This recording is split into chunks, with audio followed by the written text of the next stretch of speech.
Welcome to American Civil War Today. I'm Charles Cummings, the editor, and on today's show we have Steve Harris.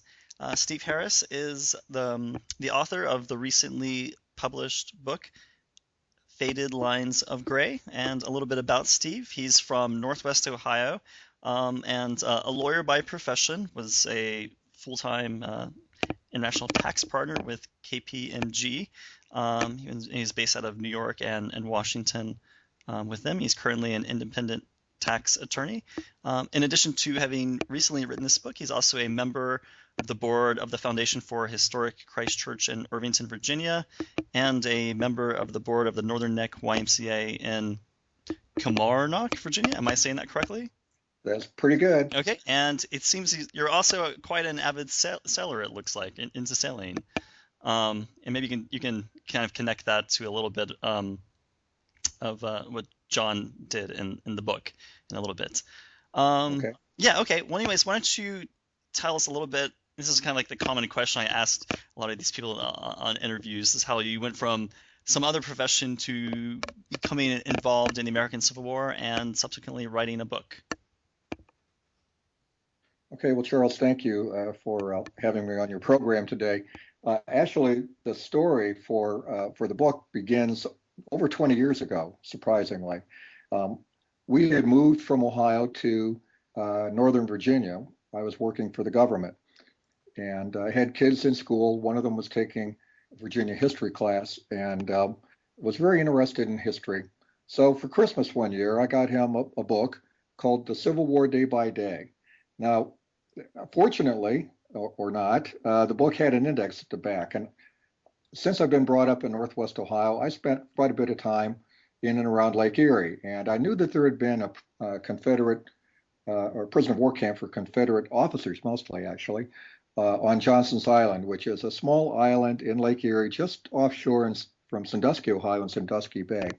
So I thought, I wonder if there's anything there that relates to Johnson's Island. I turned to the index and found that, in fact, there was an entry for September 19th, 1864. And so I flipped to that date and read a one-paragraph synopsis of an event that occurred that date, which was a Confederate attempt to free the Confederate, the rebel officers held captive there in the prisoner of war camp. And I thought, wow, I never heard about that. And fortunately, there was a bibliography which gave me reference points for other works that have been written about, in part at least, that event. So over time, I acquired more and more books and went to libraries, the Library of Congress, National Archives, copied materials. And next thing I knew, Charles, I had a shelf full of books and a banker's box full of photocopies. And I thought, there's a really interesting story here. And I've got all this material. I'm going to see if I can do that, write a book. And so I, during my lunch hours, I would close the door and take out my notes. I prepared an outline and had organized my notes and went through methodically. Maybe every lunch hour I would write 3, 4, 5 pages of double-spaced text following kind of the general outline. Next thing you know, I had a manuscript. So it really all started 20 years ago. Now, so you wonder what happened to that manuscript. Well, I had an agent, shopped the book around a little bit.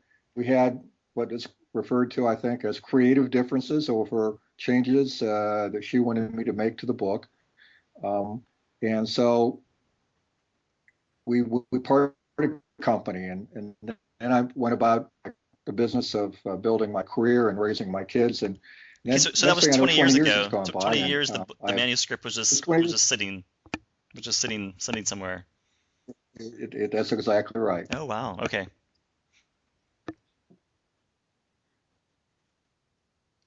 Okay. So so then in 20 years, so 20 years went by, and then what made you kind of do the final push to finally get it published? Well, yes, it was on my bucket list. One of the things Right. I wanted to do. I was still very captivated by the story and by by the individuals, some of the principal characters that were involved in it were compelling in a number of different ways. And, and I actually did have the manuscript, and tell you how long ago this was when I did the original draft. I saved a copy of the original manuscript on a 3.5-inch floppy, and put it in the safety deposit box for safekeeping, not realizing, which I found out later, that there's a lot of magnets that operate in a bank and in a safe deposit bank vault, and that whole file had been corrupted. I had one hard copy of that 100 and I think it was 12,000 or so word manuscript, and I had to I didn't retype it. I actually had to pay someone to retype the whole thing, and that occurred over the summer. But fortunately, with the advent of the internet, when I did this, the internet was still in its infancy. There's a lot of information which would have been really hard to find unless you physically went to a lot of different places around the country. So in a way, it was a good thing, Charles, because it allowed me to kind of upgrade some of the factual material, and so it was a rather substantial re-edit that I did over the summer. But it's been a very interesting process. But like I said, I think the 20 years maybe it was a blessing in a sense, because it was able to make an even more interesting and historically accurate, I hope, work for people to read. Okay, let's talk a little bit of the book. So the book is called Faded Lines of Gray, and you describe it as a piece of historical fiction. I'm kind of curious, what is the meaning of the title, and then maybe kind of just tell us a little bit about the flow of the book and what readers can expect. Sure. Well, the title, Faded Shades of Gray, I copyrighted, I can prove this, in 1993. This was long before 50 Shades of Gray, and there's no similarity, no similarity at all between the topics. The work is a work of historical fiction, but wherever I could, I drew on information that I had acquired during that research I mentioned to you on what I knew about real people, places, and events. And there are principally two components to the book. One is the historical activity relating to a Confederate plan in 1864 to swoop down out of Canada, basically take control of a lake steamer, approach Johnson's Island, and free those prisoners there. Well, they couldn't. It would be hard to have a steamer approach a fortified prison and release the prisoners. But fortunately, or not, there had been a lot of talk, I guess, going back and forth between all the people that would be working for one side or the other or both. And it was a fairly not a very well kept secret that there was a lot of Confederate interest in that prisoner of war camp. There were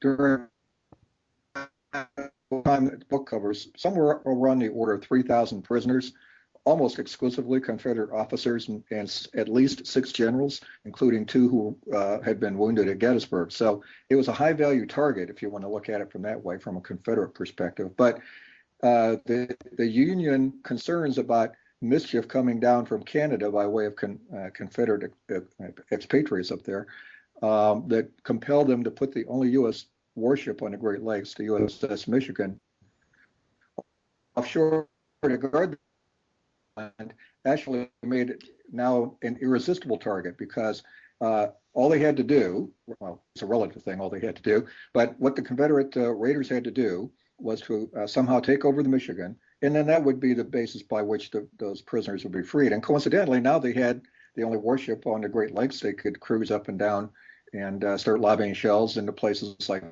Detroit and Cleveland and Buffalo. Why would they do that? Is a question that people might ask. Well, the tide of the war began to turn against the South, and things were not going well for them on a battlefield. Coincidentally, around the same time, there was a considerable amount of war weariness that was growing in the North. For example, in July of 1863, there had been draft riots in New York City, which you may have heard of, but I didn't realize until I dug into that a bit more just how extensive it was. There were 120 people who were killed during raft riots and 2,000 wounded. So there was a lot of anti-war sentiment in the North, and the Confederate government, having seen what was happening on the battlefield, saw that was going to be a difficult way for them to obtain the independence that they sought. So they thought that the best way to get what they wanted was to help bring about a change in presidential leadership in Washington. And in fact, there was a very, very strong peace movement within the Democratic Party, and the 1864 presidential platform of the Democratic Party had a peace platform which basically called for a negotiated end to the war. So the idea was, if we can stir things up behind the lines, there will be sufficient disenchantment with the Lincoln administration that maybe we'll get a new guy. And they knew that Lincoln would negotiate. If you've seen Spielberg's movie Lincoln, you would see that trait coming through loud and clear. So that was basically what drew them. It was a combination of things. It's part of a larger plan to create havoc behind the lines to try to affect the 1864 presidential election. But this was a particularly compelling target of opportunity. 3,000 Confederate officers moving through Ohio back toward the South would certainly create a lot of fear. And so the plan was to actually escape through Ohio and not just try to flee through Canada. If the British would have accepted that. That's a good question. I mean, I'm sure. Well, all they had really was just a lake passenger steamer. So when they went back to Canada, they could carry some folks with them. But the plan was to basically get them off the island on shore, and then with support from the local Copperhead anti-war Confederate supporting people that they felt were there in Ohio, to move those folks south. That was the plan. Not necessarily the best thought out plan, but that was the plan. It's just hard for me to imagine them getting all the way through Ohio, crossing the Ohio River, going through. It would have been a difficult task. Oh, absolutely. But I don't know that, that may have been more of a Pollyannish kind of a wish, Charles. I think from a larger kind of a strategic perspective, what the Confederate goal was just to create enough mischief. This was not the only activity like this that was all being orchestrated out of Canada by Confederate operatives up there with a lot of money and a lot of Confederate expatriates that they could use to run these different projects. This is just focusing on one particular event that had, to me, a really compelling story, but it was part of a much larger plan. Okay. Can you talk a little bit about the two main characters, John Yates? Is it Bale? How do you say his last name? It's actually pronounced Bell. Okay. And what's the other gentleman's name? It was Charles Cole. Oh, Charles okay. Cole. Well, we share the same first name. Well, yeah, that was actually, I think, a differentiator that helped for me bring the whole story to life, because the characters were interesting. John Yates Bell, we know quite a bit about. He came from a very established Virginia family out of the Shenandoah Valley. He was traveled in all the higher. His family is one of the more established families in Virginia. His lineage went back even as far as William the Conqueror on one side of his family. So quite a well-established family. Quite a bit written about him, and was described as being somewhat shy and modest on the one hand, but fearless on the other. And I think those are characteristics I tried to bring out in the book. Bell was a very highly educated man. He went to the University of Virginia. He actually this is covered in chapter 1 of the book, was wounded very early on in the war. He took a musket ball to his lung and suffered with lung problems from that point on. So he was struggling with physical infirmity as well. But generally, an upstanding guy, a guy you could count on, a guy who was very much dedicated to the cause. The other character, the antagonist to Bell's protagonist, Charles Cole, there's not a whole lot about him that can, if anything, that can be confirmed. He, at various points, represented himself to be earlier in his life from Pennsylvania. He said that he served in in the cavalry, Confederate cavalry, out of Tennessee. Um, what I have been able to find about him, written by people that knew him and contemporaries, was that he was kind of the opposite of Bell. He was unreliable, a womanizer, and a drinker, rather heavy drinker. And that's the picture that you get of this guy. So picture this: you've got this really kind of impossible, nearly impossible um, uh, feat to pull off of this dual target campaign to free the prisoners and take over the ship. And what one guy is, would die for the cause, and the other guy would probably rather, do something else. And that's a whole other story in terms of how they got thrown together. But I think there's some interesting observations in terms of how people from different backgrounds and different perspectives, kind of deal with different situations as it's presented to them. And there was a lot of stress on both these men during the war and as they went about this campaign. Okay, final question about sort of the book and the history. How close did they, how close do they, were they successful? I mean, or how close were they to becoming successful? Well, this may be a bit of an understatement, but I think if they had been able to pull this off, you probably would have heard about it in history books. Right. So I think It was we're not giving away the story by saying they were not successful, but I'm curious, like, I mean, no, but were they I halfway don't. there, 10% there? Well, okay, that's a really interesting question. Here's the way the plan worked. Cole was to uh, somehow, and there's different stories in terms of how he was supposed to subdue the officers on the Michigan, so that as these guys came down out of Canada, they could easily take over the ship. Bell assembled a crew of 20 men, got on this lake steamer on the Canadian side of the river from Detroit, and then basically, I guess the word we might use in some quarters, hijacked, took over, commandeered this steamer. And the idea was that they would approach the steamer, but they had to wait until Cole took over the boat. So they took over the Michigan. So Bell and his men took over the steamer, really not too far from the island. And then they had to kind of cruise around, and there are some interesting incidents that happened there that are developed in the story. But from about 4 o'clock on, they had to wait for dark, looking for a signal coming from Cole.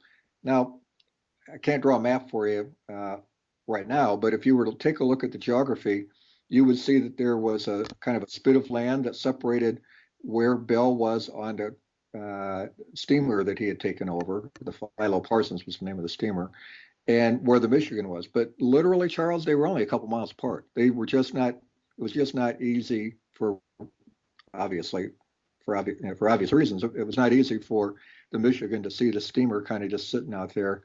That would be unusual, and that would cause some activity. So they came very close physically, but they kept waiting for signal. Signal never came, and the rest is history. Okay. Well, so the book can be bought on Amazon. It's called Faded Lines of Gray. And also, you said I think you can order it directly through your website. What's your website again?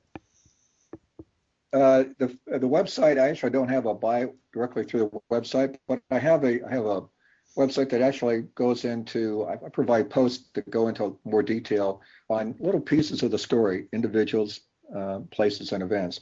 But that's can be found at fadedlinesofgray.wordpress.com. Great. And do you have any future plans in addition to this book related to the American Civil War? I have a lot of plans. Oh, The question okay. is how much time I have. Right. Um, you know, well, when I first started publicizing, the book and the story, I set up a community page on Facebook, which I would direct people to as well for Faded Lines of Gray. There's been a tremendous interest in the story from, of all places, India. And I have some connections to the Indian community. I'm wondering about translating the book into Hindi. Now, that would be a first, I think. In America, but there's a lot of interest in the American Civil War among particularly younger men, if I can judge by what I've seen in response to my postings. But I also have another book that I had started on another interesting character from the Civil War, a woman by the name of Loretta Janetta Velasquez, who actually disguised herself as a man to fight for the Confederacy. There's a PBS special on that. In fact, I think this Friday, the 24th, talking about her. Was she And then, was she from Eastern North Carolina? no, she's actually from Havana, Cuba. Oh, okay. And she grew up in New Orleans. So yeah, there were a number. I think there were a total of like 150 women on both sides that fought for one side or the other. And of course, women couldn't enlist, but if they wanted to fight, they had to disguise themselves as men, and they almost, inevitably, for a lot of different reasons we don't need to get into, they would be found out. But her story is an interesting story on a number of different levels. One other thing, just just to complete the trilogy of people and stories of interest, I mentioned the anti-war movement in the North during the Civil War was led by a congressman out of Ohio, of all places. Everything comes back to Ohio or Virginia, it seems, and by the name of Clement Vallandigham. And he was, in fact, exiled by the Union government, first to the South, and then he went north to Canada for speaking out against the war in violation of one of the general orders that Stanton had put out that basically said, along with things like suspension of the writ of habeas corpus, you can't provide any aid and comfort to the enemy, or you will be tried by military commission and sentenced to prison. So he's an interesting character. I mean, he was definitely swimming upstream Yes, during most of. without a doubt. Well, Steve, thank you very much for coming on the podcast, and I wish you the best in your future endeavors. Thank you very much, Charles. It's been a pleasure to speak with you.